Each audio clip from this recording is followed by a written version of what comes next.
Olá, galerinha! Como vocês estão? Espero que estejam bem aí na casa de vocês. Hoje nós estamos aqui para continuar a nossa EBF com a história das cartas de Paulo e da vida de Paulo. Hoje nós vamos dedicar a nossa história a conhecer um pouquinho mais da vida do apóstolo Paulo. Paulo nem sempre se chamou Paulo, ele era natural de Tarso, ele tinha nascido na cidade de Tarso, mas o nome dele era Saulo e ele era conhecido como Saulo de Tarso.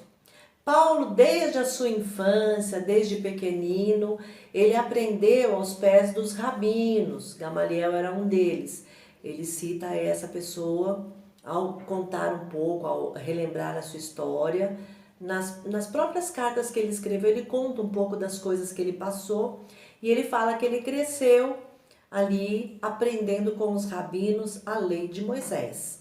Paulo era um homem muito responsável, Saulo na verdade, né? Porque até então ele era conhecido como Saulo. Ele era um homem muito responsável e muito dedicado em cumprir a lei. E ele achava que o mais importante era cumprir a lei.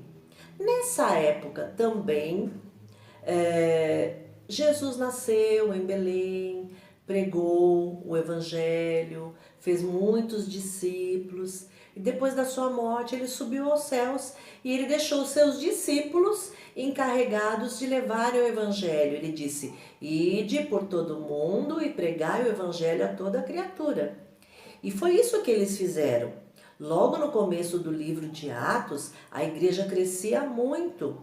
Cada pregação, milhares de pessoas aceitavam o evangelho e passavam a fazer parte da igreja e passavam a pregar. E eles tinham um comportamento irrepreensível.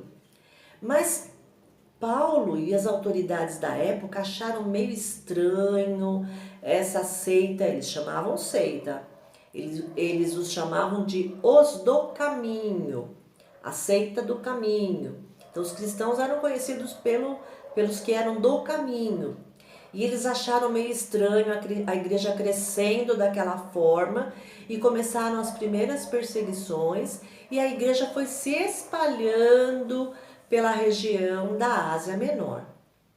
Uma das primeiras pessoas que foi considerado mártir do evangelho foi o diácono Estevão. Estevão foi escolhido como diácono para atender aos órfãos e às viúvas, porque a igreja estava crescendo muito. E ele era um homem muito ligado a Deus, ele era um homem, um crente muito responsável, um crente que amava profundamente a Deus, ele tinha o coração em Deus. Tudo que ele fazia era para a glória de Deus. E ele era um homem que era poderoso na pregação da palavra. E ele pregou muitos discursos. Nesses discursos, ele fez críticas aos judeus, dizendo que por conta deles, eles acabaram levando Jesus até a cruz. E que eles e Jesus foi morto por amor ao pecador. Então essa era a temática da pregação de Estevão. Falava também a respeito da ressurreição, que para eles era muito estranho falar que Jesus ressuscitou. Mas nós sabemos que Jesus venceu a morte, ressuscitou, está lá no céu à direita de Deus. Glórias a Deus por isso. Esse é o nosso Senhor, é o Senhor Jesus. E Estevão pregava isso, falava a respeito disso.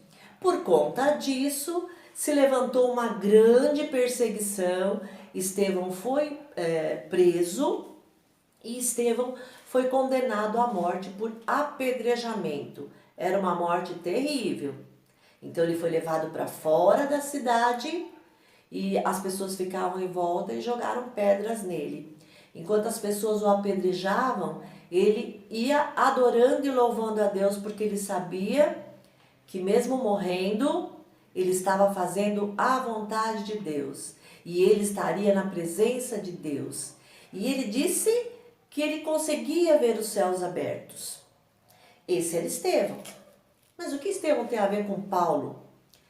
Neste momento do apedrejamento, da morte de Estevão, o primeiro mártir do evangelho, Paulo estava ali junto com aquelas pessoas e ele observava o que estava acontecendo. A Bíblia diz, no capítulo 8, versículo 1, que Paulo consentia na morte de Estevão.